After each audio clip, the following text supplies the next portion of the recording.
Bom dia, eu sou Vinícius André Milton da Costa, mestrando no Programa de Linguística Aplicada da Unicamp. Sejam todos muito bem-vindos a esta mesa, no 17º Seminário de Pesquisas da Graduação, do IEL, do Instituto de Estudos da Linguagem da Unicamp. Esta é a mesa 2, intitulada Ensino de Língua Portuguesa. Teremos a apresentação de 3 trabalhos, da Clara Mota, do Wagner Oliveira e da Lara Mantovani. Eu quero explicar aos participantes sobre a dinâmica dessa mesa, que vai ser a seguinte: para cada um dos trabalhos, teremos 30 minutos, sendo 20 de apresentação. E aí, inclusive, eu até passo para vocês quando tiver faltando 5 minutos para encerrar esse tempo que vocês têm para expor o trabalho. E depois temos 10 minutos de debate, né? Os debates vão ser feitos imediatamente após as apresentações. E aí eu vou fazer alguns comentários, possivelmente levantar algumas questões, né? E os participantes da sala também podem se sentir à vontade para interagir, para participar, enfim. Então é isso. A gente vai começar com a apresentação do trabalho da Clara, cujo título é O Corpo no Ensino Decolonial de Linguagens, uma proposta de trabalho memorialístico. Clara, fique à vontade, então, para expor sua pesquisa. Quando tiver faltando 5 minutos para encerrar o tempo, eu vou te avisar. Tá bom? Tá bom, obrigada, Vinícius. Esse trabalho é a minha pesquisa de TCC, né, de monografia, é orientado pela professora Daniela Palma, e tem esse título aqui que o Vinícius apresentou, O Corpo no Ensino Decolonial de Linguagens, uma proposta de trabalho memorialístico. Ainda está em construção, né, ainda não defendi, então também estou super aberta aí a qualquer sugestão, talvez tenha algumas mudanças ainda, mas isso é o que tenho até agora. Bom, o objetivo central da pesquisa é investigar o lugar do corpo e suas memórias no ensino de linguagens, especialmente da língua portuguesa, a partir da teoria decolonial e da análise documental da BNCC. E, após essa análise, propor uma oficina nessa temática. E aí o trabalho está organizado em 4 capítulos. O primeiro capítulo é uma discussão um pouco mais teórica sobre decolonialidade, o que seria isso, né, e como seria uma educação decolonial. O segundo capítulo é a análise da BNCC mesmo, do ensino de linguagens e da corporalidade, então já relacionando com o corpo também. O capítulo 3 trata da corporalidade da memória nas aulas de língua portuguesa, então entrando um pouco mais nessas possibilidades no ensino. E o capítulo 4 é a apresentação da proposta mesmo em si. Aqui nessa apresentação, eu apresentei os capítulos, organizei aqui os capítulos, pensando nas perguntas que eu fui fazendo e nos textos que eu usei para tentar responder um pouco, né, cada uma delas. Então, aqui no capítulo 1, primeiro pensando o que seria esse pensamento pós-colonial, que é a nomenclatura usada pelo Boaventura de Souza Santos, eu usei esse texto do autor, Para Além do Pensamento Abissal, e depois tentei relacionar com a educação decolonial usando a Catherine Walsh e a Bell Hooks. E depois, então, trazendo, assim, do mais aberto, né, para ir fechando, assim, trazendo como que o corpo estaria nessas concepções, também usando a Bell Hooks.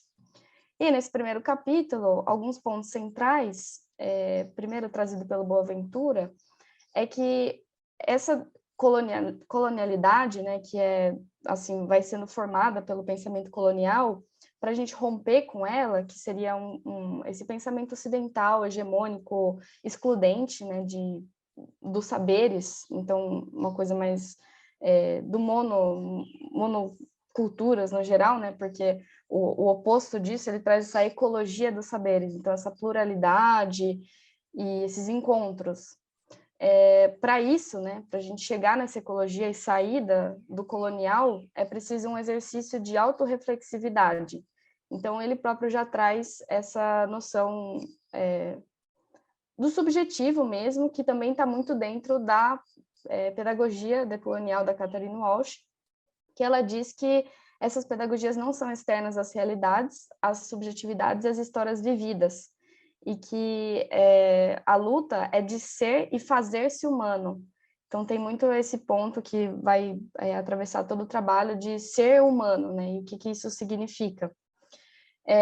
E aí, também, nesse capítulo, tem uma citação do Paulo Freire, também na educação, que diz que é justamente na inconclusão do ser que a educação é possível, porque as pessoas são inacabadas. Então, de novo, esse exercício de autorreflexão e de uma busca constante e de movimento, por ser humano e se fazer humano também dentro da educação.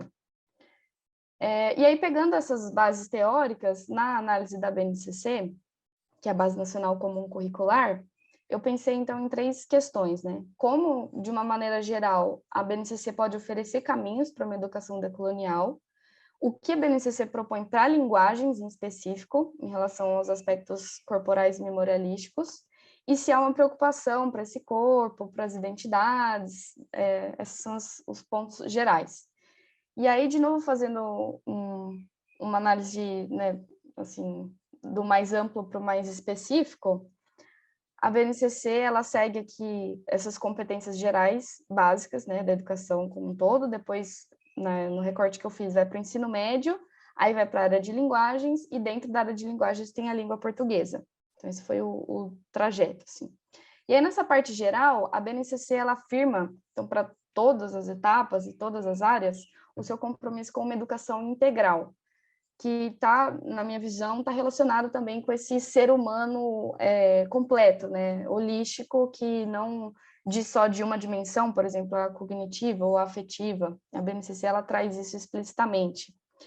E aí, afunilando, ela, na parte de ensino médio, ela fala das pluralidades, das juventudes, então é sempre no plural, traz um trabalho interdisciplinar interessante. Então, a BNCC, ela é rica, assim, para pensar possibilidades dentro da teoria que o trabalho propõe, né? E aí, inclusive, na área de linguagem e suas tecnologias, que inclui a língua portuguesa, educação física, arte e língua inglesa, a corporeidade e a motricidade são também compreendidas como atos de linguagem, o que já traz um respaldo importante também para considerar o corpo nas aulas de língua portuguesa, né?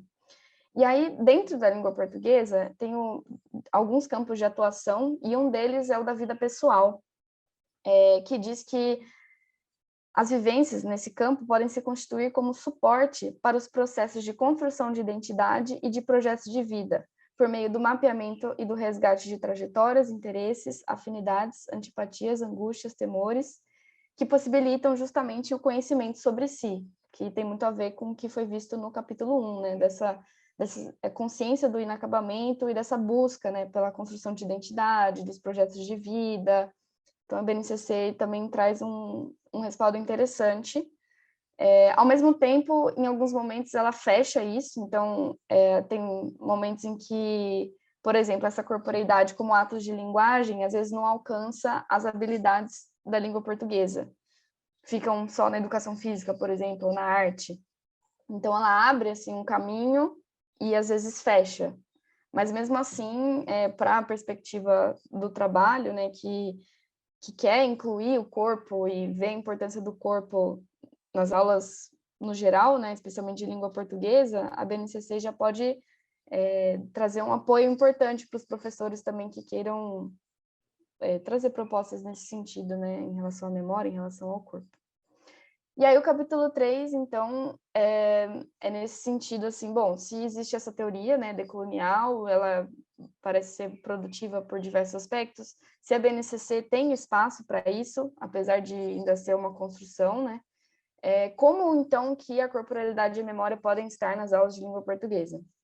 E aí eu tentei focar em 2 aspectos, o primeiro a leitura e depois a oralidade. Então, para a leitura, eu usei basicamente a Michelle Petit, e para a oralidade, a Bell Hooks, e também essa dissertação de mestrado aqui da Eliana Oliveira. E aí, depois dessa discussão, mostrando, então, como que o trabalho memorialístico ele está totalmente relacionado ao trabalho corporal e já foi sendo pincelado ao longo do trabalho, né? Mas aí eu tentei trazer uma atenção mais dedicada à memória mesmo. Bom, então, em relação à leitura, a Michelle Petit, ela tem uma perspectiva muito interessante em relação para que serve a leitura, né? Que muitas vezes é apenas uma obrigação na escola, uma imposição. E ela diz que ler talvez sirva, antes de tudo, para elaborar um sentido, dar forma à sua experiência, sua verdade interior. E para a gente poder ser um pouco mais sujeito da sua história, da nossa própria história. Então, também tem a ver com esse conhecimento de si, com essa construção de identidade e dos projetos de vida, né? Então, a leitura, ela diz que começa no corpo, a leitura escrita começa no corpo, que seria um jogo também entre um acordo, né? Entre o corpo e aquilo que o rodeia.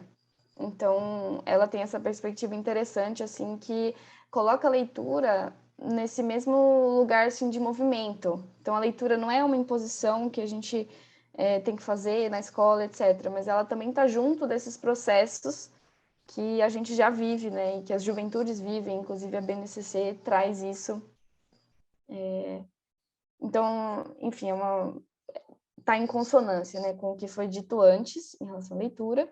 E a oralidade, a mesma coisa. A Bell Hooks, ela fala que um dos jeitos de construir uma comunidade na sala de aula é reconhecer o valor de cada voz individual, ouvir um ao outro o som de vozes diferentes, escutar um ao outro, e que isso é um exercício de reconhecimento. Então, ela também traz a oralidade também partindo do corpo, inclusive é a principal ferramenta de trabalho do professor, né? E ela fala muito desse estar presente em sala de aula e construir uma comunidade no sentido em que todos ali são responsáveis de alguma forma pelo próprio processo educacional, né? Pela construção de uma comunidade que faça sentido para todos, e por isso esse valor da voz de cada um, né? Para que cada um, não pensando nos jovens como uma categoria, mas que cada um encontre um sentido de estar ali e seja escutado e consiga falar, né? A própria BNCC trabalha a oralidade como escuta e produção, então não é só a produção oral, também é escuta. E aí, então, dentro disso, entrando mais na memória, esse texto aqui diz que o corpo fala, o corpo cria e o corpo pensa, né? Então, o corpo traz uma história, uma espécie de memória, e traduz toda essa história de vida. Então, fechando, né, trazendo tudo que foi proposto, esse texto aqui, que fala sobre corporalidade e memória, esse último aqui, defende que voltar a habitar o próprio corpo torna-se um ato decolonial a partir do momento em que passa, em primeiro lugar, a recuperar o corpo como lugar de resistência e reinterpretação da memória. Então, justamente pela memória que o corpo ele traz, e ao mesmo tempo a memória que o corpo faz, né? Que no presente ele está em contato, tanto consigo quanto com os outros, e essa consciência desse contato também é uma coisa a ser trabalhada, né? Mas que isso é um ato decolonial por a gente reinterpretar imposições que foram colocadas nesse pensamento colonial que ainda é o hegemônico, né, que a gente vive. E, bom, aí, depois de tudo isso, tem essa proposta de oficina, que o título é Que Histórias do Nosso Corpo Conta. O público-alvo é o primeiro ano do ensino médio, entre 14 e 15 anos, e o fio condutor é a percepção do corpo através de diferentes recortes, então tentando responder essa pergunta central, né? Que histórias do nosso corpo conta?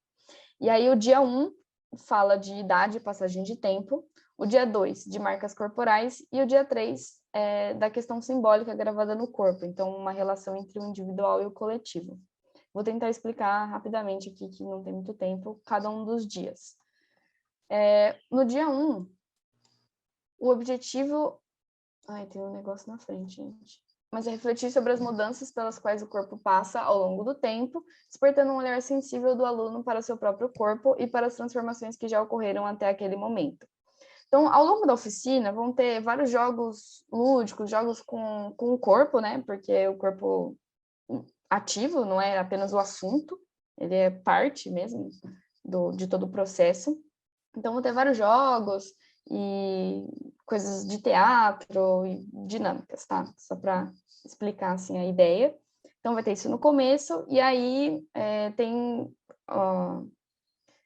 2 ensaios, um é em forma de vídeo, e o outro, o primeiro, é esse Centenarians, que é corpos de 100 anos que essa fotógrafa fez, né?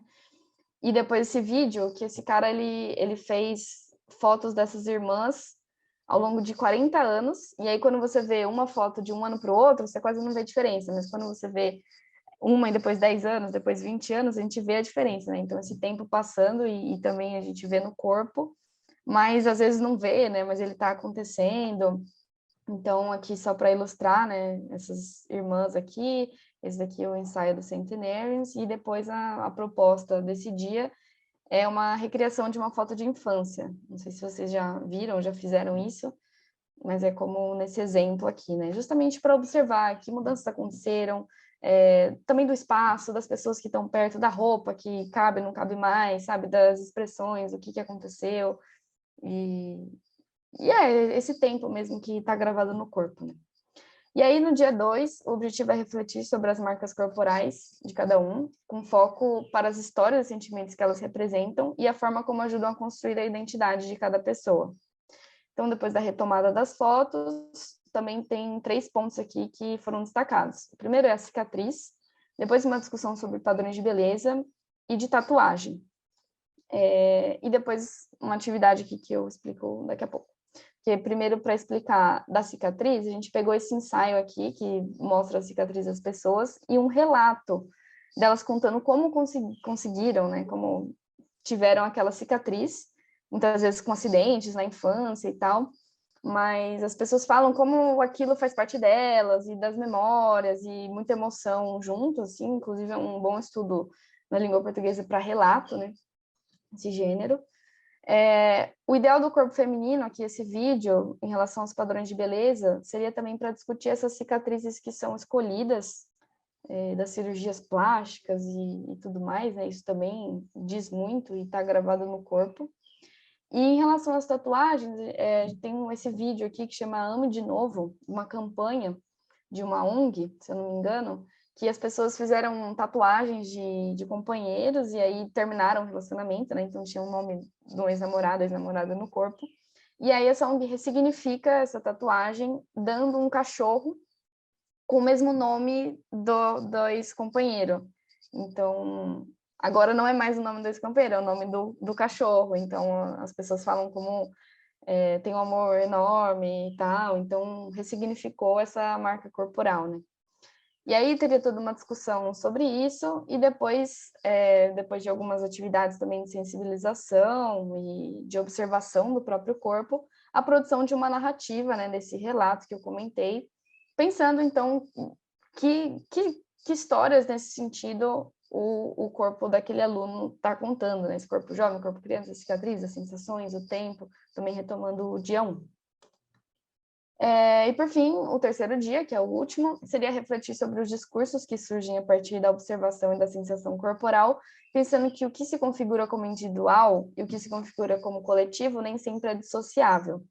Então, a ideia é trazer aqui 2 trechos. Na verdade, esse aqui é um conto completo, que é curto, tem 3 páginas, chama As Mãos dos Pretos, Luiz Bernardo Roana, que é uma criança negra que pergunta para várias pessoas ao longo do conto por que a palma da mão dela é de uma cor diferente do resto do corpo.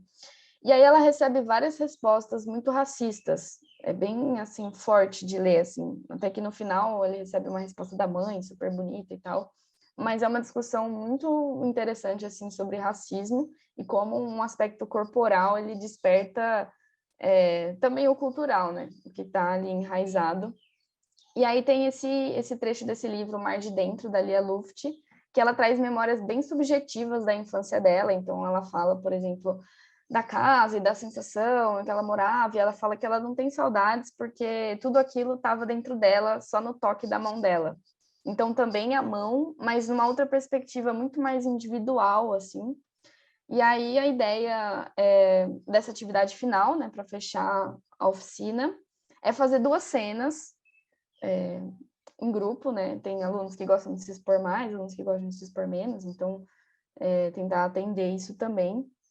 E uma ligada a uma memória corporal mais coletiva, como, por exemplo, nesse conto, ou rituais, danças, também questões mais problemáticas que estão enraizadas, e outra de uma memória mais individual, e aí fazer uma discussão disso, assim, porque às vezes a gente fala de alguma memória que pra gente é super, nossa, isso acontecia só comigo, e alguém fala, nossa, lá na minha casa também tinha esse cheiro, quando a minha mãe fazia não sei o quê, então pensar, assim, nessas intersecções que existem, né, e como também essas memórias coletivas, elas passam pelo corpo de alguém, né, elas chegam no indivíduo de alguma forma, sempre, assim. Então, é isso, assim, para essa atividade final, também retomando os outros dias. Passei aqui bem rápido pela oficina, mas aqui já estão as referências. E acho que é isso, no geral. Então, se alguém tiver alguma sugestão, pergunta, enfim. Eu não te avisei dos 5 minutos porque eu sabia que estava marcando, né? Eu até ia avisar, mas você estava tão ali envolvida com o que você estava falando que eu não tinha nem como interromper. Mas Obrigada. eu não te avisei porque eu sabia que você estava marcando tempo. Bom, vou fazer alguns comentários, tá bom? Depois os participantes da sala também podem se sentir à vontade para participar. Legal, Flora. Bom, claro, me agrada bastante o seu trabalho, sim, acho que ele traz pontos que são essenciais para essa autorreflexão que você mesmo menciona, né? Das práticas docentes, por exemplo, no começo do ano.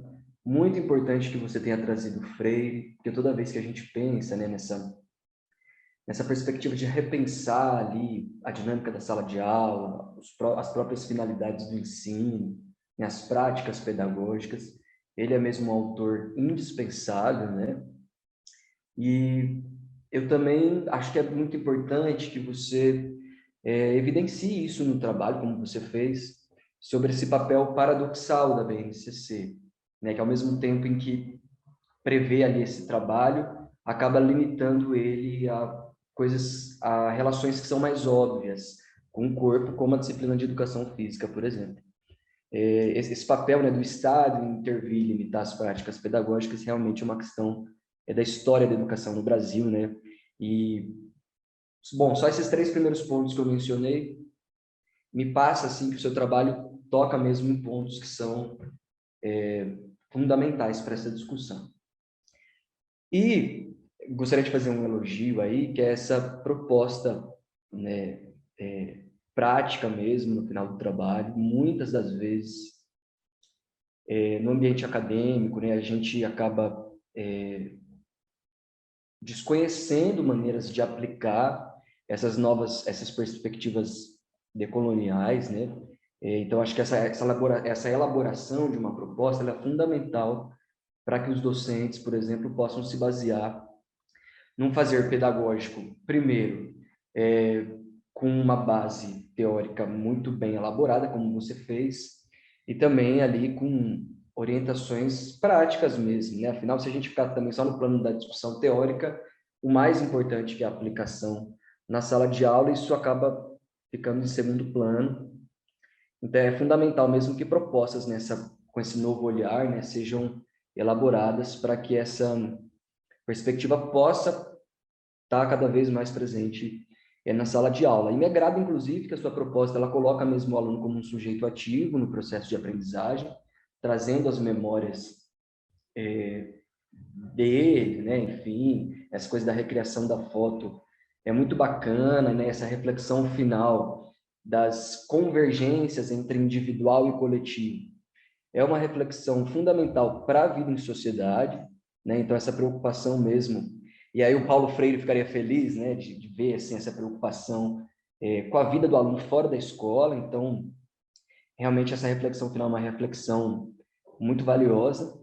Eu só acho que talvez essa elaboração e apresentação da cena no mesmo dia, bom, aí eu teria que ler o seu trabalho para ver os detalhes mais a fundo, né? Mas eu creio que talvez isso não seja possível, dependendo ali da organização da escola, do tempo de aula que vai ser predestinado, né, para essa atividade.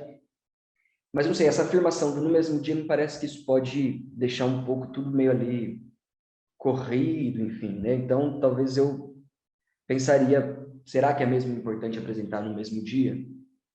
Bom, talvez se eu lesse o seu trabalho, né, na íntegra, talvez eu nem fizesse essa pergunta.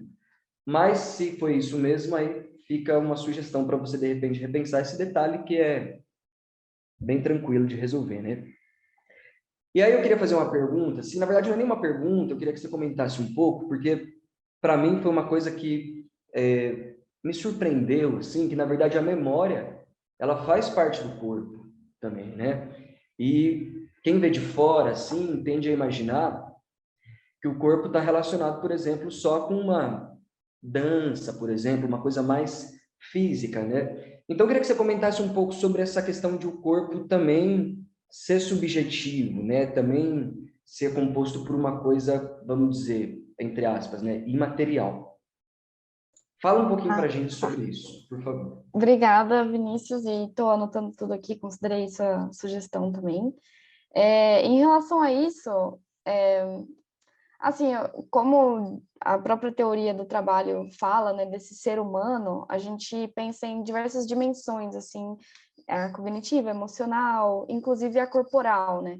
E quando a gente pensa a memória, ela atravessa todas essas, assim, a memória, ela é um lugar do presente, assim, que a gente pode imaginar o tempo passado, né, através de uma reconstrução, mas que ela também é imaginativa, porque a gente seleciona, né, de alguma forma, imaginar também um futuro. Então, a memória, ela faz essa convergência da mesma forma que o corpo, ele está sempre ali no momento presente, né, e ele é também uma soma de o que já aconteceu, tanto no sentido material, né, como foi tratado das marcas e tal, mas nesse sentido também de estar no mundo. Então, que fez esse corpo chegar até aqui dessa forma, né? Como que a gente se coloca em relação às outras pessoas, em relação a gente mesmo? O que a gente consegue transmitir ou não, né? Também, o que a gente consegue falar ou não?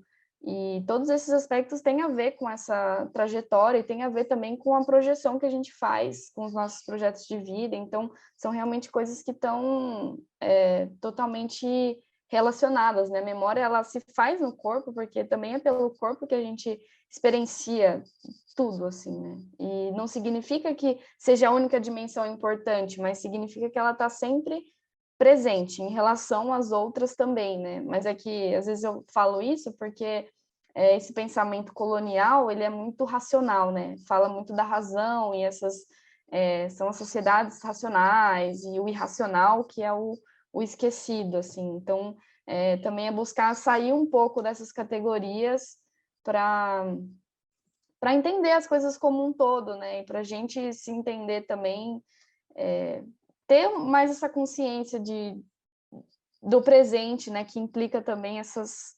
movimentações temporais, espaciais, assim. Não sei se ficou claro.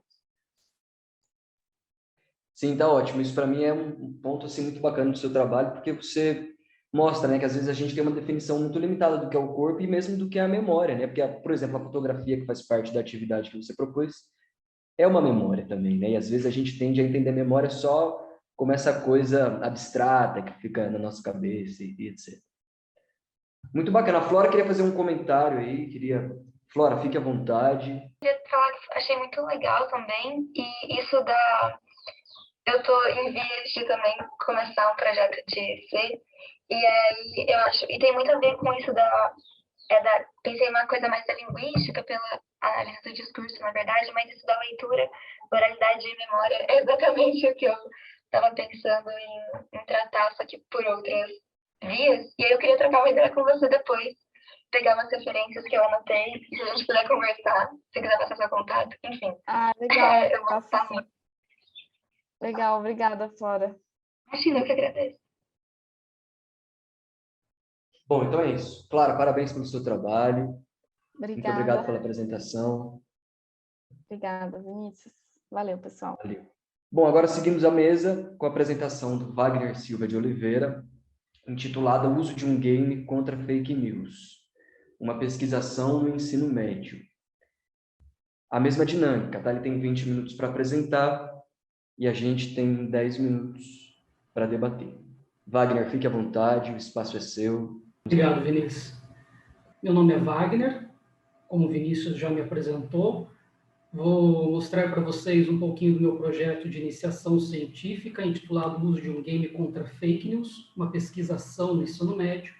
E começo aqui um pouquinho falando um pouquinho da minha trajetória, de quem sou eu, só para vocês entenderem que é essa pessoa que está aqui.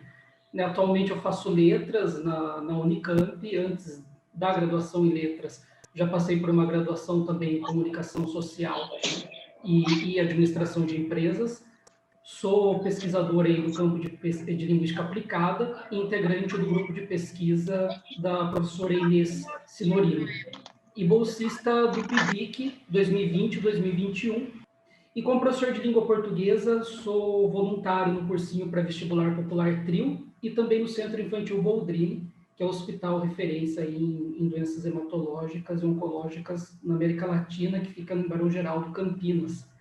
Começando aqui um pouquinho, então, pessoal, pela introdução, eu trago um panorama atual que embasa o meu projeto e mostra um pouquinho da minha motivação para poder falar desse tema relacionado a fake news. E eu vou passar por essas 3 vertentes que vocês estão vendo aí.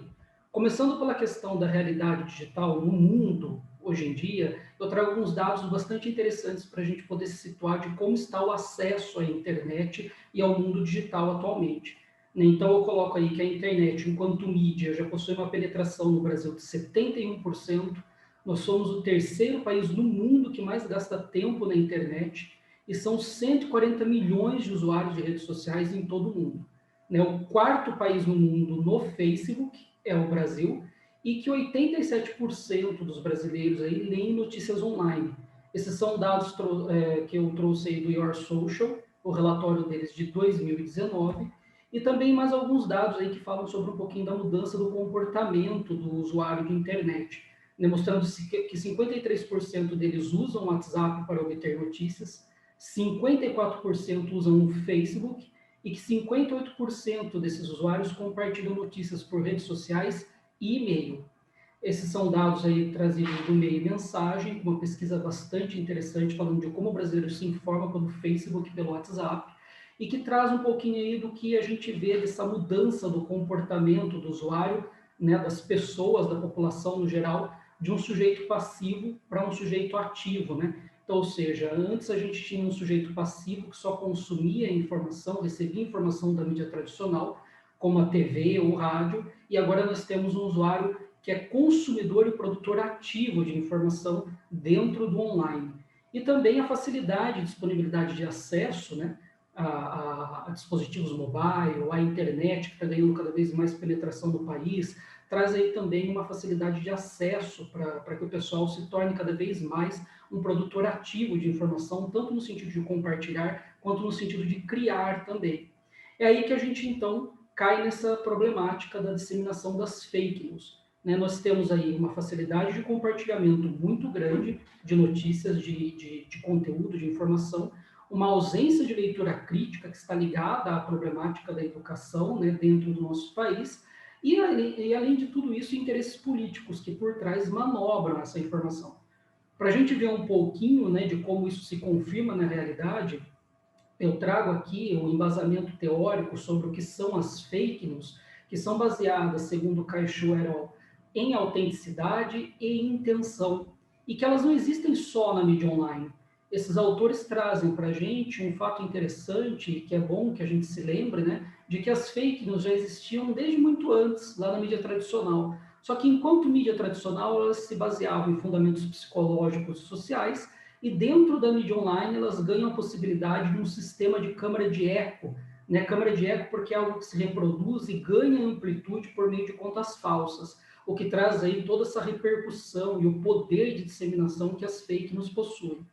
Continuando nesse embasamento teórico sobre as fake news, os autores Sharma et al. Falam um pouquinho para a gente dos 2 tipos de compartilhamento de fake news que existem, misinformation e disinformation, sendo que misinformation são pessoas que compartilham fake news sem a intenção de prejudicar alguém, ou seja, elas são enganadas pela notícia falsa, acreditam que se trata de uma notícia falsa e a levam adiante, e disinformation, que é o grupo que, por outro lado, cria a informação falsa justamente para enganar as pessoas. Então, ou seja, nós temos aí o grupo do disinformation usando o grupo do misinformation justamente para criar aquela câmara de eco da qual nós falamos agora há pouco. Eu trago uma citação aí de Valério Oliveira que é bem interessante, que fala o seguinte: o problema de espalhar informações falsas com a intenção de enganar o público tornou-se um problema global, reforçado pela onipresença da internet, pela possibilidade de viralização e pelo fato de muitas pessoas receberem a maioria das notícias através das redes sociais e não saberem reconhecer informações falsas quando apresentadas. Então, ou seja, essa é a problemática, né, que se cria e que se gera aí por conta de todo esse contexto que foi trazido até aqui. Indo um pouquinho mais adiante, para a gente entender como que isso se reflete no Brasil, a gente tem aqui dados bem interessantes da Idea Big Data, que fala sobre as eleições de 2018, em que nós tivemos aqui dados alarmantes sobre que mais de 98% dos eleitores do atual presidente do Brasil tiveram contato com fake news por meio do Facebook e do Twitter. Desses que tiveram contato com fake news, 89% deles acreditaram na falsa informação. Então, ou seja, é uma grande parcela dos eleitores do Bolsonaro que acreditaram em fake news e foram atingidos por esse tipo de notícia falsa. Continuando aí na linha, né, do nosso presidente, a gente tem em março de 2020 aquele movimento com a hashtag do Bolsonaro Day, e uma pesquisa da UFRJ com a FESP São Paulo mostrou que 55% dos 1,2 milhões de posts no Twitter foram feitos por robôs para replicar essa hashtag do Bolsonaro Day. Então, ou seja, né, por esse cenário, por esses dados, a gente vê o quanto as fake news continuaram impactando a gente até mesmo depois das eleições, no contexto aí presidencial, no contexto público das eleições. Indo um pouquinho mais adiante, eu falei até aqui sobre a questão das fake news, para a gente poder contextualizar, né, o que são notícias falsas e como elas se replicam. E aqui agora eu entro um pouquinho na questão da alfabetização digital ou do letramento digital, para poder entrar ali na justificativa do porquê, então, utilizar um game para isso, né? Nesse caso, eu trabalho com o conceito de letramento digital defendido pelo nosso professor Busato e trago uma citação interessante dos autores Urban et al., que fala sobre um videogame com sua capacidade de simular um ambiente e mostrar relações de causa e efeito é um meio apropriado para alcançar este objetivo. E este objetivo que os autores estão falando aí é sobre a questão da educação, do letramento digital, de como o videogame, né, o game pode ser utilizado como uma estratégia de letramento digital interessante, para justamente, né, nessa linha do projeto que eu venho trazendo até aqui, para justamente criar essa conscientização nos alunos em relação à questão do que são as fake news, de como elas podem ser replicadas. Dentre todas as possibilidades que existiriam de game, pessoal, eu utilizo esse game que vocês estão vendo aí na tela, chamado Bad News. É um game criado, ele é norte-americano, né? Ele foi criado por desenvolvedores que tiveram a ideia de colocar o sujeito jogador na condição de um replicador e criador de fake news. Então, a mecânica desse jogo, que é um jogo online, gratuito, disponível, aberto para todos jogarem, inclusive quem tiver a curiosidade pode acessá-lo pela internet, pelo navegador mesmo, né? Por meio desse jogo, o usuário ele se coloca numa condição de replicador, de criador de fake news, e conforme ele vai criando essas fake news, ele vai ganhando mais seguidores, ele vai sendo bem sucedido. Então, ou seja, a ideia é de que o jogador, conforme ele crie fake news, ele entenda qual que é a mecânica de funcionamento de replicação dessas notícias falsas. Esse game ele foi utilizado pela Universidade de Cambridge em 2018, numa pesquisa científica com 15 mil usuários, para que eles jogassem durante 15 minutos para desenvolver o que eles chamaram de anticorpos mentais. E o resultado dessa pesquisa mostrou que 21% desses jogadores se mostraram menos propensos a acreditarem, a replicarem fake news. Né? A minha pesquisa de iniciação científica, então, a metodologia dela é inspirada, não é a mesma metodologia, mas ela é inspirada na metodologia dessa pesquisa da Universidade de Cambridge, e eu também utilizei o Game Bad News aí dentro da minha pesquisa de IC. Com isso, a minha pergunta de pesquisa que eu coloquei na tela para vocês é a seguinte: será que a aplicação de um game é uma boa estratégia de letramento digital para ajudar alunos do ensino médio a reconhecerem fake news? E diante dessa pergunta de pesquisa, eu tenho como objetivo geral avaliar o uso de um game criado para combater fake news como estratégia de letramento digital no ensino médio e como objetivos específicos aí essas 3 possibilidades: descrever o modo de apropriação dos alunos, né, enquanto jogam, avaliar a capacidade dos alunos de reconhecerem fake news antes e depois de jogarem o bad news, né, me inspirando ali na metodologia da pesquisa que eu acabei de mencionar, e propor, por fim, possíveis intervenções do ensino médio com base nos resultados dessa pesquisa. Indo um pouquinho mais adiante aqui em relação à metodologia, eu trabalho então com a pesquisação com um grupo voluntário. Eu iniciei a minha apresentação contando para vocês que eu sou professor voluntário no Cursinho Popular Trio desde 2018, e é justamente com os alunos do Cursinho Trio, né, lá com os meus alunos do Cursinho Popular, que eu faço essa pesquisação. Por ser uma IC, é um grupo bastante pequeno, são 10 alunos que participaram comigo nessa pesquisa, e aí eu tenho 3 instrumentos para isso. O uso do diário de campo, no qual eu registrei as impressões, né, que eu tive ali, conforme os alunos foram jogando, iam fazendo comentário, interagindo comigo. Usei também o Google Meet, não só para interagir com os alunos, para jogar com eles, mas para gravar a interação desses alunos durante o jogo. E, por fim, também utilizei questionários. E esses questionários, pessoal, foram aplicados antes e depois de jogar. Então, a ideia do percurso metodológico aqui da pesquisa é a seguinte: a gente começa jogando com um aluno, né, faz um questionário antes do jogo para entender qual que é a relação dele com as fake news, e tem um julgamento de notícia que esse aluno faz para a gente tentar entender o quão ele está suscetível ou não às notícias falsas. E ele julga essas mesmas notícias depois de jogar o jogo, e aí a gente avalia, então, se ele teve uma mudança na criticidade com a qual ele julga essas notícias e se passar pela experiência do jogo ajudou em algo nesse sentido. Aqui eu coloco nessa tela, pessoal, um pouco das insígnias do jogo, só para vocês entenderem do que se trata, né? Então, conforme o jogador vai avançando no jogo, ele vai ganhando insígnias que demonstram os pilares que constituem as fake news, e eu joguei esse jogo com os alunos até o momento deles conseguirem pelo menos uma insígnia, que eu joguei ser ali o tempo necessário, né, para fazer efeito, entender a proposta do jogo. E depois aqui eu encerro essa questão da metodologia mostrando, né, em que base metodológica ele está baseado, né, que é uma pesquisa de caráter qualitativo, e que eu também utilizei ali a metodologia do estudo de caso depois para analisar os registros obtidos. Indo aqui adiante, eu mostro para vocês um pouco das notícias que foram julgadas. Então, essas notícias que eu estou mostrando aqui agora foram as notícias que foram julgadas pelos alunos antes e depois do jogo. Essa primeira notícia aí são das eleições de 2020, dizendo que o voto não pode ser contabilizado sem o comprovante impresso, e eu trago um comentário de uma internauta em relação a isso. Essa outra notícia traz uma suposta foto que diz sobre os apoiadores do Trump protestarem contra o resultado das eleições dos Estados Unidos. Essa terceira notícia diz que foram 48 mortes em Singapura por conta da vacina da Covid-19. Essa quarta notícia mostra um vídeo bem legal, né, de um camarão ou de um camaleão mudando de cor conforme ele vai subindo a cordinha colorida, né, que ele vai se camuflando conforme as cores que ele vai encontrando. E a quinta e última notícia mostra o Louro José sendo guardado numa caixa depois da morte do Tom Veiga, que é o ator que fazia o Louro José, né? Vocês devem ter percebido, gente, que eu retirei essas notícias de sites que são referência no Brasil sobre identificação de fake news, e que eu mesclei hard news com soft news, para a gente também tirar um pouco daquela impressão de que fake news são só feitas com assuntos sérios, né? Então, assim, eles também são com assuntos ali que não são tão sérios assim, também são para entretenimento. Misturei também assuntos que estavam muito em voga na época da aplicação da pesquisa, para que os alunos tivessem esses fatos, esses acontecimentos frescos na mente, né? E aí depois eu trago aqui um pouquinho dos resultados que a gente teve com o julgamento dessas notícias e com o percurso desses 10 alunos no jogo.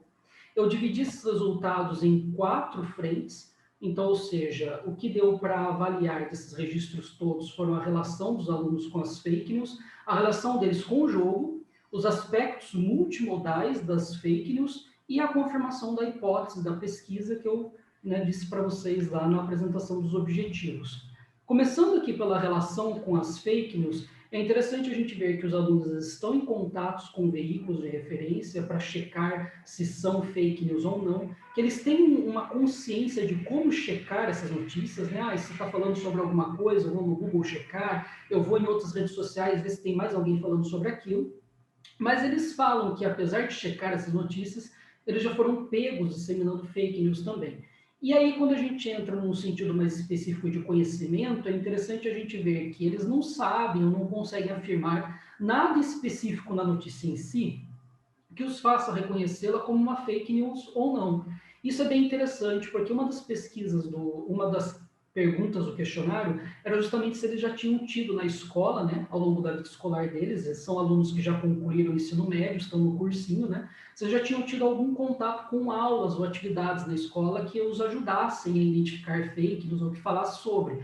E a grande maioria deles disse que não, né, que eles não tiveram acesso a esse tipo de conteúdo. Isso se reflete depois na forma como eles dizem, né, conseguir identificar uma fake news ou não.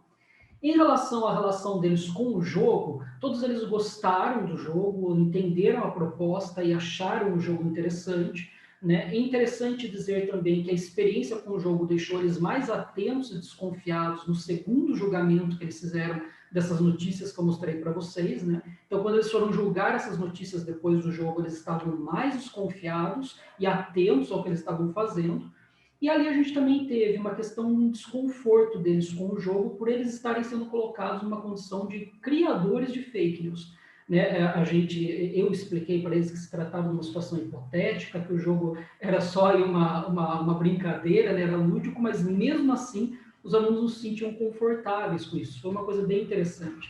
Nos aspectos multimodais, né, é interessante a gente ver que na hora de julgar as notícias, eles iam além apenas do texto, do conteúdo que a notícia estava apresentando. Um exemplo muito claro disso é em relação a essas duas notícias aí, que mostravam um selo de verificado, né, no caso da notícia do Louro José, que ajudava a dar uma credibilidade para a notícia, apesar de ser uma notícia falsa, e ali os ícones, né, do Brasil, do verde e amarelo, naquele usuário de rede social, que faziam com que os alunos identificassem esse usuário como um apoiador do Bolsonaro. E aí, logo de cara, eles já descartavam essa notícia, dizendo que se tratava de uma notícia falsa. Então, foi bem interessante notar isso. E aí eu trago aí algumas citações, né? Por exemplo, um dos participantes em relação a essa notícia diz que só pelas informações do perfil já dá para saber em que essa pessoa votou. Está na cara que é uma pessoa antivacina. E aí eu trago uma citação de Krasenvan ali dizendo, né, que os significados são, acima de tudo, sociais. E uma outra citação de Adame dizendo que a relação entre significante e significado não é arbitrária. Né? Então, ou seja, esses símbolos ganharam um novo significado ao longo do tempo por conta de todo o contexto político que a gente está vivendo. Nesse caso aí da notícia do Louro José, um dos participantes diz o seguinte: não sei se guardariam numa caixa, mas como ele é um usuário verificado, eu acho que sim. Então, ou seja, o selo do verificado trouxe uma questão de veracidade que a notícia não tinha. E aí eu trago mais uma citação da Dani também, né, sobre a questão da multimodalidade, para dizer que estão em jogo as relações de sentido envolvidas por meio da imagem. Então, ou seja, a imagem do selo de verificado que traz um efeito de sentido muito presente e que, nesse caso, infelizmente, é mentiroso, né? Por fim, para poder concluir, eu trago a confirmação da hipótese, então, de que todos os alunos, sem exceção, ao fazerem o segundo julgamento das notícias, repensaram o julgamento de escala que eles deram de 1 a 5 nas notícias inicialmente. Então, eles avaliavam as notícias de 1 a 5, quão verdadeiras eles acreditavam que essas notícias poderiam ser, e aí essa escala sempre foi mais para cima, né, no segundo julgamento. Eles sempre colocavam ali para pelo menos uma dessas notícias, esse repensar a escala deles. Então, a gente confirmou a hipótese nessa pesquisa de que sim, passar pela experiência do jogo ajudou os alunos do ensino médio a se tornarem mais críticos diante de uma fake news. Mas, né, vale ressaltar, como toda pesquisa também tem a sua limitação, foi uma pesquisa de C, com um grupo bastante pequeno, né, de 10 participantes, e aí eu coloco aí a possibilidade de pesquisas futuras com amostras maiores, né? O desdobramento dessa pesquisa, pessoal, é que eu estou trabalhando agora no desenvolvimento de uma versão brasileira do game, de um game contra fake news da versão brasileira, por conta desse projeto ter sido aí ganhador de um edital do Santander Universidades, para que eu pudesse levar esse projeto adiante e criar uma versão brasileira em português desse game, e que possivelmente aí vai ser um projeto de mestrado. Joia, Wagner, muito interessante, muito bacana, assim, eu acho que o tempo, né, ele é um pouco cruel, há muitas questões que a gente precisa recortar, né, para dar conta de contemplar os aspectos mais importantes nesses 20 minutos. E queria fazer, então, alguns comentários. Acho que é muito interessante que você traga aí esse papel dos robôs nas fake news, né, pois eles realmente têm um papel, assim, de impulsionar de maneira exorbitante informações que não são verídicas. Então, achei muito... Isso é óbvio, né, mas eu achei muito bacana esses dados que você trouxe, pois eles nos ajudam a ter uma concretude maior, assim, sobre como, na verdade, as fake news, na verdade, elas são replicadas em escala exorbitante, mais pelos robôs do que pelas pessoas que acabam acreditando, que são muitas também, né? Mas que eles, então, potencializam essa propagação.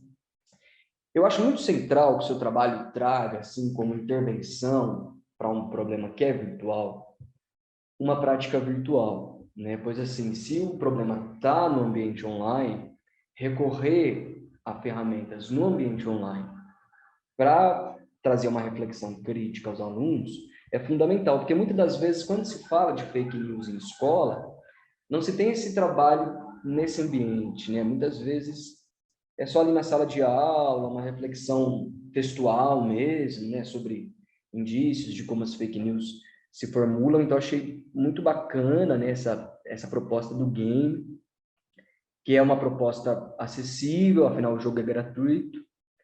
E se há um empecilho aí ele é elaborado em língua inglesa, né? O seu projeto de mestrado, que, aliás, espero que dê certo, porque seria fantástico ter essa versão em português, né? Isso facilitaria ainda mais essa proposta aí que você está elaborando. Eu, inclusive, quero fazer um comentário, assim, que ali no final, quando você fala sobre o feedback dos alunos, né?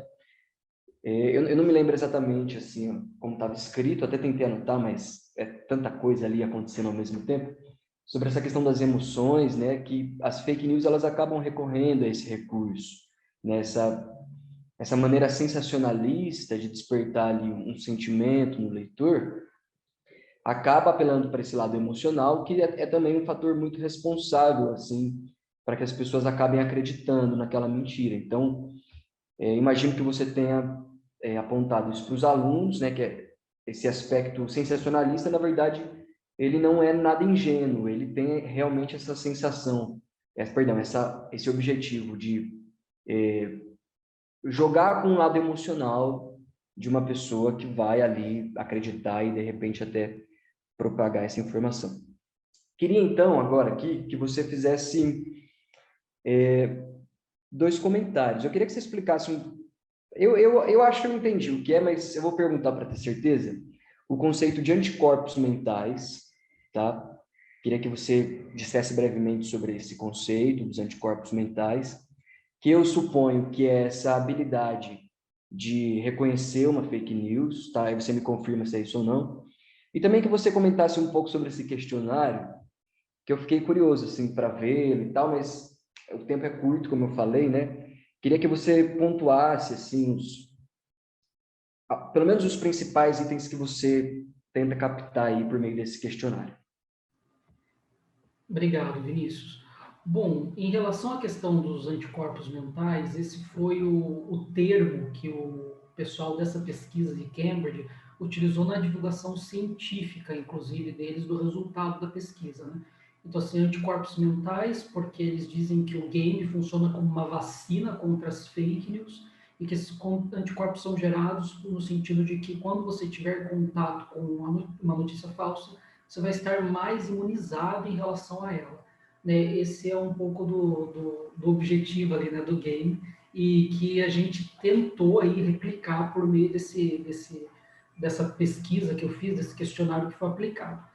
Só que uma coisa que chamou muita atenção, eu não sei, isso não apareceu no resultado da pesquisa deles, né, talvez por ser um público norte-americano, talvez por eles terem trabalhado com uma amostra um pouco mais elitizada, talvez, mas quando a gente vai para o contexto desses alunos de escola pública, do ensino médio, que tem todo esse contexto educacional, que eu nem preciso detalhar aqui para vocês, né? Por ser escola pública, foi bem interessante ver essa questão da emoção que você citou, Vinícius, porque eles se sentiram extremamente incomodados com relação à questão de estarem na condição de propagadores de fake news, que é o que o jogo faz, né? Olha, faz de conta que você vai criar fake news e veja o resultado que isso dá. Então, inclusive, para a versão brasileira do game, uma das coisas que eu mudei, um pouco a contragosto da minha orientadora, a Dona Inês, é ter colocado eles numa condição de não propagadores de fake news, mas de combatentes de fake news, para que eles não se sentissem nessa posição incomodada, né? E aí, em relação ao questionário, né, como você disse sobre o tempo, infelizmente eu tenho que fazer um recorte, e o que deu para trazer do questionário foram as 5 fake news, que eu acho que é o mais interessante do questionário, que era mostrar as notícias falsas para vocês. Mas além das fake news, tinha uma parte inicial de uma triagem, perguntar nome, percurso escolar, idade e tal, área que você pretende estudar. Tinha uma segunda fase que analisava a relação deles com as fake news. Quais veículos vocês costumam utilizar para consumir notícias? Como é a relação de vocês com notícias? Vocês já viram algum familiar sendo pego compartilhando fake news? Então, eu tentava entender um pouco melhor a relação deles com a notícia no dia a dia, e aí sim ia para a terceira fase do questionário, que era o julgamento das notícias. Né? No questionário tinha cada uma dessas notícias que eu mostrei para vocês, e abaixo uma escala de 1 a 5, sendo que 1 era menos possível, menos provável de ser fake news, e 5 era muito possível, muito provável de ser fake news. E a ideia é que, então, no primeiro julgamento das notícias, eles assinalavam isso, eles jogavam o jogo comigo até conseguirem a primeira insígnia, e aí no segundo julgamento eles repensavam a escala das notícias. Eu dizia para eles, olha, passado pela experiência do jogo, você manteria a sua escala ou a repensaria para essa fake news? E aí todos eles, sem exceção, mudaram essa escala para pelo menos uma das notícias, e a grande maioria dos alunos mudou para mais de uma notícia, inclusive. Né? Sendo que todas as 5 notícias eram notícias falsas de fato, mas eles não sabiam disso. Então, esse é um pouco mais do detalhe, Vinícius, do questionário, né, que eu não posso mostrar integralmente aqui, mas que trouxe essas 3 fases, né, que eu disse para você. Bacana, bacana. Não, eu acho que você tem até um problema interessante aí para lidar na sua pesquisa, de repente no seu projeto de mestrado, que é esse desconforto, né? Acho que essa inversão do papel nesse ambiente de simulação aí que o jogo propõe, talvez seja realmente um aprimoramento aí do game, né? Que foi desenvolvido nos Estados Unidos. Eu recentemente participei de um curso aqui em Campinas sobre gamificação na educação. É muito importante mesmo, assim, esse é um recurso que tem ganhado corpo de uns anos para cá, até mesmo devido ao ambiente virtual, né? Mas vale lembrar que os jogos podem ser aproveitados na sala de aula não só de maneira virtual, há jogos físicos também. E esse realmente é um caminho pedagógico muito interessante, né? Pois essa simulação de outros ambientes, essas dinâmicas, né? Esses componentes do jogo, assim, de feedback imediato, por exemplo, de pontuação, de desafios, é uma coisa que, primeiro, envolve os alunos no processo de aprendizagem e potencializa esse processo de aprendizagem, pois o jogo acaba mexendo ali com partes cognitivas que também estimulam o próprio processo de aprendizagem, né? Potencializam esse ganho de informações, de visões críticas. Então, acho que o seu trabalho é um trabalho assim, muito promissor. Parabéns pela apresentação, Wagner. Obrigado, Vinícius. Então, agora a gente segue para a última apresentação da Lara Nantes Mantovani, intitulada Práticas Colaborativas de Escrita em um Ambiente de Aprendizagem Online, o Scholar em Análise. Lara, fique à vontade, o espaço é todo seu, estaremos aqui te ouvindo. Oi, tudo bem? Meu nome é Lara Mantovani, eu sou de Letras, 018 integral, e hoje eu vou falar um pouquinho sobre minha iniciação científica da cota 2020 e 2021 no CEPEG. Então, eu vou começar compartilhando a minha tela. Meu trabalho é intitulado Práticas Colaborativas de Escrita em Ambiente de Aprendizagem Online, com Escola em Análise. O orientador foi o professor Dr. Petrilson Alan Pinheiro, do Departamento de Linguística Aplicada, e, como eu falei, foi escrito por mim. Bom, O resumo, então, trouxe para mostrar que esse trabalho visa dar continuidade à pesquisa de iniciação científica desenvolvida por mim durante o PIBIC 2019-2020, e ele tem como objetivo analisar as affordances do Escola, uma plataforma digital de aprendizagem online para troca de conhecimento social, que foi utilizada em uma disciplina de graduação na Universidade Estadual de Campinas em 2018 e 2019. Essa disciplina foi ali a 104, Letramentos, Teoria e Prática, e os 2 anos foi ministrada pelo professor Petrilson. E para a cota de 2020 e 2021, eu decidi trabalhar somente com os dados de 2018, porque na cota anterior do PIBIC eu já havia trabalhado com os dados de 2019. Esses affordances se constituem, então, como uma agenda para repensar o processo de ensino-aprendizagem, que partem de 7 princípios relacionados à ideia do e-learning, que é a aprendizagem ubíqua, feedback recursivo, significado multimodal, construção de significado ativo, inteligência colaborativa, metacognição e aprendizagem diferenciada. E então, como justificativa, eu trouxe aqui em meados dos anos 90 do século passado, com a globalização, diversas inovações tecnológicas, tornou-se importante frisar as influências dos meios digitais sobre a sociedade, porque ela não só transforma as esferas profissionais, pessoais, públicas e privadas, mas também carrega em seu bojo novas maneiras de transmitir informações, refletir e comunicar. Além disso, recentemente, há diferentes formas de produzir, veicular e consumir textos, e isso possibilitou novos letramentos. Uma atenção ainda deve ser voltada ao advento e consolidação da Web 2.0, em que novos mecanismos vêm sendo criados, pois pessoas não apenas recebem informações, mas também publicam e produzem no meio digital.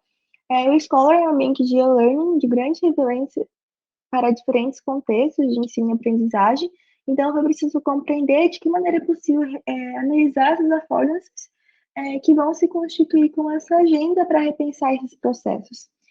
Além disso, eu também queria ressaltar que não tem como negar que esses alunos estejam cada vez mais permeados pelo universo das tecnologias móveis e acabam aprendendo desde muito cedo a manusear esses equipamentos digitais sem necessidade de orientações formais. Simultaneamente, esse espaço escolar muitas vezes vem fracassando e se revelando desatualizado quando visa formar indivíduos para o meio social, hoje também digital e cooperativo. Então, é válido apontar para a própria concepção de autoria no espaço digital, em que o leitor deixa de ser um mero consumidor passivo e passa a ser um produtor ativo. E aí isso abre maiores campos de possibilidade para pensar a tecnologia como uso e como design. E aí, pensando que esse indivíduo lida com diversas formas de significação, que são aqueles processos dinâmicos em contínua transformação e ressignificação, sobretudo dos signos, observa-se que os alunos também têm passado a assumir responsabilidades pela sua aprendizagem, a partir do momento em que eles se deparam com questões difíceis, resoluções de problema, e precisam trabalhar colaborativamente com colegas de modo a fomentar uma inteligência coletiva. Diante desses novos alunos, demandam-se também novos professores, que, segundo Cope, Calantes e Pinheiro, eles serão engajados com a formação de alunos ativos e construtores de significados. Eles vão projetar espaços de aprendizagem, ao invés de apenas expor conteúdos. Vão fornecer novas mídias capazes de lidar com a multimodalidade, a ubiquidade desses espaços digitais. Vão colaborar com outros profissionais, compartilhando materiais e formas de aprendizagem. Vão oferecer inúmeros caminhos de aprendizagem a diferentes estudantes. E, com o aspecto mais importante, ao meu ver, eles vão possibilitar a esses indivíduos maior autonomia, a partir do momento em que eles estiverem mais responsáveis por sua aprendizagem, como autoavaliar de forma crítica suas próprias reflexões e modos de aprender.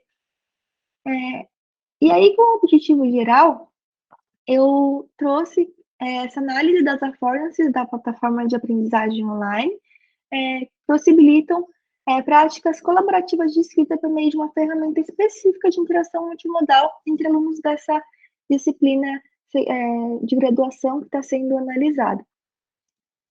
Os objetivos específicos: estudar os princípios constituintes das affordances relacionados à ideia de e-learning, observar as interações dos alunos em uma segunda disciplina de graduação da Unicamp no Scholar, que ela foi usada.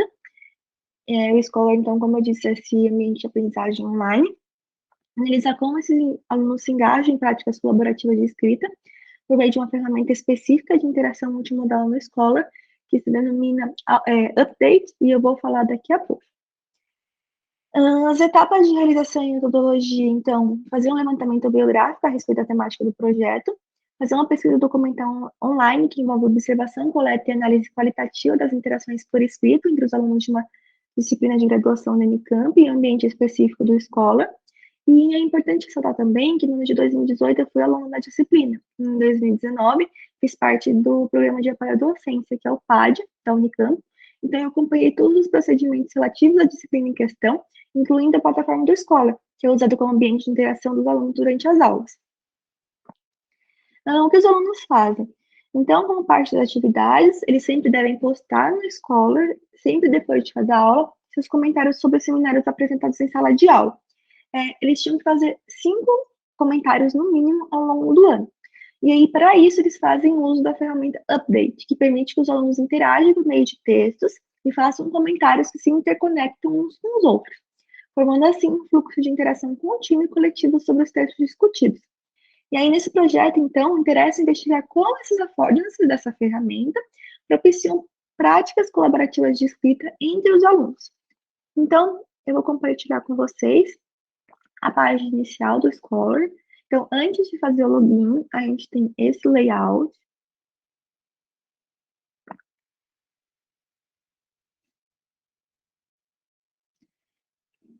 E aí, depois, quando a gente faz o login, coloca a senha, a gente tem essa página inicial. Então, a gente pode entrar nessa comunidade, ver o que as pessoas estão postando, fazer comentários. E eu trouxe um exemplo do update de quando eu fui aluna. Então, eu fiz a postagem do texto.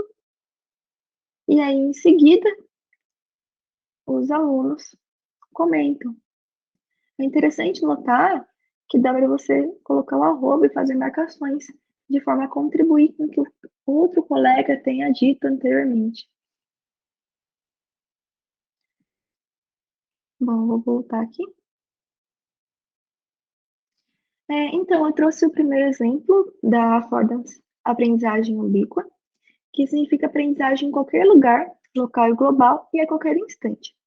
Então, aqui temos um exemplo, um comentário. Então, a partir da análise do texto de Margarida Soares, em conjunto com a discussão feita em sala de aula, a autora, ao propor a reinvenção de alfabetização, traz como pontos principais as necessidades do reconhecimento da especificidade da alfabetização e leitura e escrita, associadas ao contexto de alfabetização e letramento.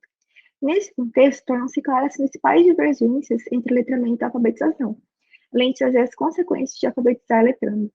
Outro ponto levantado em debate foi a questão do suposto fracasso de escolas públicas ter sido em razão da desinvenção da alfabetização, em que a própria autora designa como progressiva a perda de especificidade do processo de alfabetização, e que as consequências trouxeram um impacto negativo na qualidade, estrutura e no prestígio de bons professores.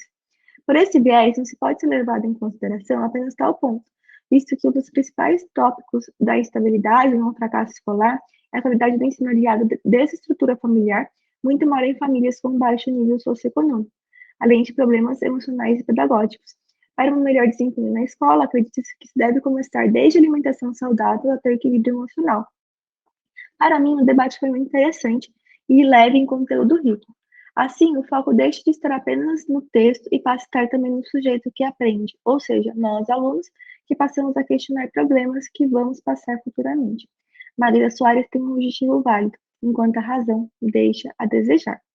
Então, aqui eu queria ressaltar essa parte aqui, discussão feita em sala de aula, e o debate foi muito interessante e teve conteúdo rico. Por quê? Porque isso mostra que a aprendizagem não está só na sala de aula, mas também está no momento em que essa pessoa fez o comentário na escola. O segundo exemplo é o feedback recursivo, que é quando promove uma variação processual formativa. Bom, como primeiro ponto de exemplo, eu queria trazer esse trabalho final da disciplina, em que o professor postou uma série de perguntas que seriam como norteadoras do trabalho final. A gente deveria analisar um material didático do ensino fundamental ou ensino médio, público ou privado, e aí a gente usaria essas questões para poder entender e poder pensar sobre essa avaliação processual e formativa de composição de material didático. E aí, em seguida, a gente era dividido em pares, e esses pares faziam comentários sobre os nossos trabalhos para a gente poder, aí então, enviar uma segunda versão, teoricamente melhor, para o professor. Então, aqui tem algumas perguntas norteadoras, como quem o criou, onde o material aparece, qual a temática do material, que tipo de metalinguagem poderia ser trabalhada com esse material, e etc. A terceira forma vai ser o significado multimodal, que é quando trabalha com a produção conjunta de significados, texto, escrito, imagem, som e etc. Então, aqui é importante ressaltar que o comentário, ele não possibilita inserção de imagens e vídeos. O que eu mais consegui encontrar foi essa inserção de links. Então, isso acaba dando um direcionamento para um material multimodal. Então, aqui tem um exemplo. Achei muito bem feito o seu update, Vitor, e também a apresentação da dupla na quinta-feira. Meus parabéns. É interessante ver como as disciplinas desse semestre acabam se interligando. A questão do analfabetismo me lembra as primeiras aulas da disciplina de Introdução às Ciências da Linguagem, quando discutimos sobre a caracterização do analfabeto como sujeito falante, quando vimos as definições do dicionário que sobre esse diziam, aquele que não sabe nem ler e escrever, o que se relaciona com a questão da autopercepção abordada no texto em seu seminário, pois na importância que é dada para a escolarização, quem não teve sucesso a esse bem cultural, normalmente tem uma alienação sobre suas próprias capacidades, como o texto de Vóvio e Oliveira revela. E também é até curioso discutirmos esses casos excepcionais na relação entre escolarização e alfabetismo, justamente na semana em que lemos para outra disciplina o livro Quarto Despejo, de Carolina Maria de Jesus. A escritora pode ser considerada como mais um caso excepcional e tem a impressão de que não fosse alienada sobre suas potencialidades, mesmo tendo uma vida de tantas dificuldades. Deixo abaixo o link de uma entrevista com a filha dela, que seguindo os seus sonhos que a mãe tinha, para ela se tornou professora de português. Então aí tem o link que vai dar direcionamento para a entrevista. O quarto exemplo é a construção de significado ativo, que é quando transforma o aluno em agente construtor de sentidos, ou seja, um design. E aí eu vou ler o exemplo. Pensando no texto de Magda Soares, agora em retrospecto após a leitura e apresentação do texto de Brian Street, os novos estudos sobre o letramento, uma reflexão interessante me ocorreu. A avaliação da alfabetização feita com a escrita de um bilhete simples comentada pela autora do primeiro artigo parece, à luz do segundo artigo, emparelhar-se com uma prática de letramento e não apenas de alfabetização, como são as práticas no Irã de marcar os nomes nas caixas, de escrever e aceitar a validade de recibos ou a escrita em paredes e o significado que elas carregam para a população. Será que a avaliação do censo como a mídia, o censo acabava por aceitar em sua análise da alfabetização que existia um conceito diferenciado de letramento, mesmo que não conseguisse nomeá-lo ou que o fizesse por caminhos tortos? Então, nesse caso, a gente tem uma construção de significado ativo, porque o aluno está refletindo sobre essa questão da análise da alfabetização que existia. No quinto exemplo, a gente tem a inteligência colaborativa, quando promove o trabalho interativo e colaborativo entre os estudantes. Bom, o que a gente vai ter aqui? Esse exemplo eu acho bem interessante. A discussão do texto em sala de aula trouxe o mito do letramento mais conhecido, a escola como oportunidade de ascensão social. Isso me faz questionar como a difusão disso é constante para todo mundo, pois isso sempre foi muito transmitido para mim e pela minha família. Mas tornar isso seria possível com a educação pública, que é tão precarizada, e se o acesso para a universidade é tão difícil e elitizado, simples não é. Os poucos casos que existem são pequenas exceções à regra, mas o sistema educacional limita as oportunidades de uma formação educacional de qualidade para os mais pobres, fechando as portas para todas as outras oportunidades que descenderiam dessa boa formação. Isso abre discussões sobre os meios de fazer essa desigualdade, como as cotas sociais e raciais, que entraram em vigor recentemente em muitas universidades públicas, na tentativa de proporcionar uma formação de qualidade para quem precisa. Então, essa questão da inteligência colaborativa mostra, então, essa discussão do texto em sala de aula e como isso foi promovendo reflexões, indagações, e também até pensar na própria vida, né? Quando ele fala que sempre essa ideia foi sempre transmitida para ele pela família. O sexto exemplo é a metacognição, que é relacionado ao automonitoramento e consciência da ação cognitiva. Então, um exemplo é, as discussões acerca da avaliação, como sabe, são sempre muito produtivas e importantes para a nossa formação. O texto de Gomes nos permite discutir, além do modelo de avaliação tradicional, o conteúdo abordado. O conceito de reflexão sobre a ação que foi colocado na discussão em sala e foi lembrado pela Alice no texto, acima, é, ao meu ver, fundamental quando se pensa em uma avaliação de qualquer tipo. Assim, como discutimos práticas de ensino e aprendizagem que sejam situadas a partir da realidade dos alunos, é necessário que as avaliações de qualquer âmbito sigam a mesma linha. Os métodos de avaliação devem, sobretudo, apresentar uma utilidade que não seja de uma mera reprodução de conceitos, quando o aluno decora a matéria e despeja na prova e esquece em seguida, mas que sirva para a apreensão efetiva do conteúdo discutido, pensando no ensino de maneira contextualizada. Então, aqui a gente tem uma observação daquela concepção tradicional de ensino. E isso me faz lembrar muito sobre a ideia de educação bancária que o Paulo Freire propôs uma vez. Né? Então, em que o professor está apenas depositando os alunos e depois pede uma prova a fim de sacar esse conhecimento para ver se realmente os alunos aprenderam. O último exemplo é a aprendizagem diferenciada, que é quando proporciona condições para que os alunos aprendam de acordo com as suas primordialidades e interesses. Então, aqui tem mais um exemplo. A pedagogia dos multiletramentos nos mostra como a educação deve acompanhar as mudanças da nossa sociedade tão diversa, para que essa contribua com a inserção dos alunos nessa comunidade, como cidadãos críticos. Quanto à aplicação dessa pedagogia, concordo com o que foi falado aqui sobre o desafio da falta de acesso, mas questiono porque grande parte das escolas que têm melhor condição de acesso às novas tecnologias, mesmo assim, não adotam a pedagogia dos multiletramentos. Além da desvalorização do professor, já falado aqui, destaco a força do modelo de letramento tradicional, concordando com o texto em relação à dificuldade de adesão dos professores e alunos à pedagogia dos multiletramentos. Repensá-lo significa desconstruir diversas concepções sobre educação e métodos bastante marcados na sociedade, para dar espaço a modelos mais atuais. O modelo tradicional está tão enraizado na nossa educação que estar disposto a renovar, a modificar abordagens de ensino e a estudar as mudanças não é tão frequente quanto poderia ser.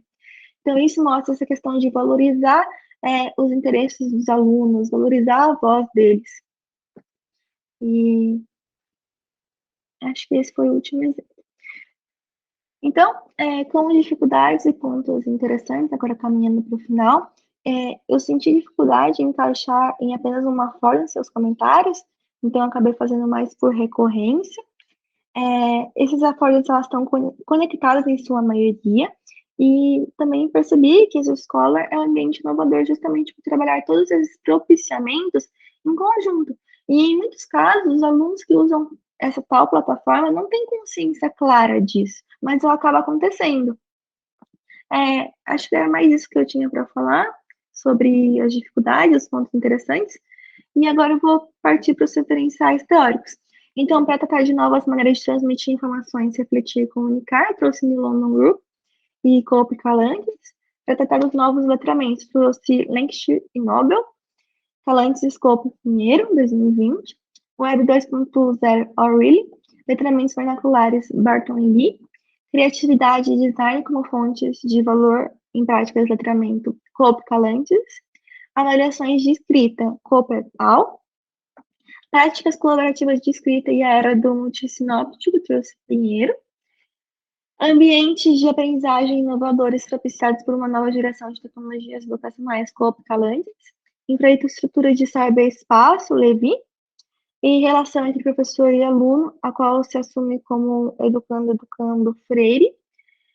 Também falei sobre a zona proximal de desenvolvimento do Vygotsky, com base na tese de Laís Lago Nogueira, na tese de mestrado dela, e novas maneiras de colaborar e explorar recursos pedagógicos, reflexivos e negativos que superam a mimética, trouxe Kobe Calantes também. Bom, acho que era isso que eu tinha para falar. Aqui tem as referências bibliográficas. Espero que vocês tenham gostado e, em qualquer caso de dúvida, podem me escrever.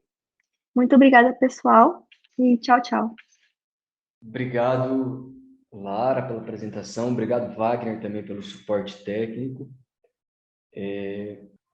Lara, eu queria salientar que o seu trabalho aproveita de uma maneira muito interessante, sobretudo se a gente vai pensar agora nas relações de aprendizagem e ensino, né, que foram modificadas aí pela pandemia, sobre o potencial, né, desses espaços online, como você mencionou mesmo durante sua apresentação, aproveitarem uma reflexão crítica, né, dos alunos no pós-aula. Então, acho que essas ferramentas online não vão escapar tão cedo da sala de aula, né? E esse espaço, então, de uma reflexão posterior aos debates que são formulados na sala de aula, realmente se mostram muito interessantes. Eu queria que você comentasse, assim, sobre a escolha do Scholar. Como é que foi isso? Quais os motivos que te levaram, né, a querer trabalhar com essa ferramenta específica? Assim? Uhum. Então, na verdade, o Scholar ele foi desenvolvido nos Estados Unidos e o meu professor, o Petrilson, o orientador, ele já deu a ideia, teve a ideia inicial de trabalhar com essa plataforma quando eu era aluna, em 2018, no primeiro ano em que eu analisei essa plataforma. E aí ele sugeriu para que eu fizesse um estudo em cima disso e acabou mais ou menos acontecendo assim. A gente não usava o Google Sala de Aula na época, então eu acabei focando mais nisso mesmo. Beleza, de repente seria legal buscar uma justificativa assim mais